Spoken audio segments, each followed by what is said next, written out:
Apa komentar Anda? Ini kesengajaan atau membela diri dari yang diterangkan oleh korban dan juga dari CCTV? Ya, pertama saya ingin mengucapkan belasungkawa terhadap Mas Agam dan keluarga.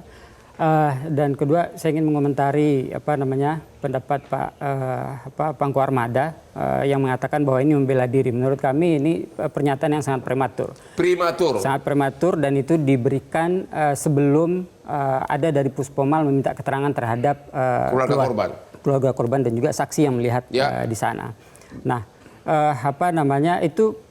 kalau kita lihat kronologi tadi yang disampaikan oleh Mas Agam, ini bukan membela diri, tapi meloloskan diri.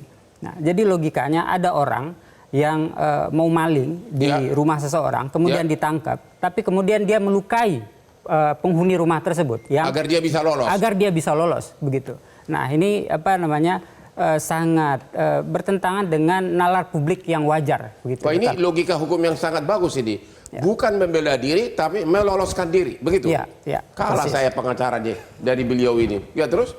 Nah, kemudian terkait dengan pengadilan mana yang harusnya memproses kasus ini, ini jelas-jelas dikatakan dalam pasal 91 KUHAP kita, itu apabila satu perkara koneksitas itu lebih berat kepentingan umumnya atau kepentingan pidana umumnya, itu harus disidang melalui sistem peradilan umum.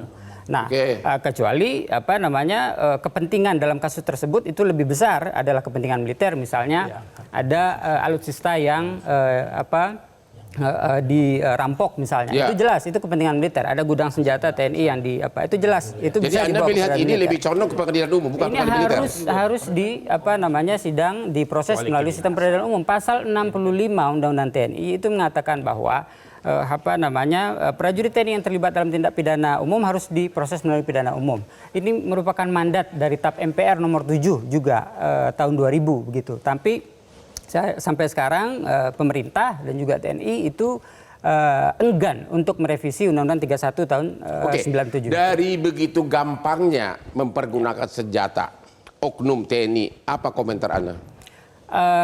Ini kami melihat berdasarkan pemantauan imparsial sepanjang tahun 2024 kemarin, itu setidaknya ada 8 kasus penembakan yang dilakukan oleh TNI terhadap warga sipil, dan 7 diantaranya mengakibatkan korban meninggal dunia. Dan ini kasus yang berulang.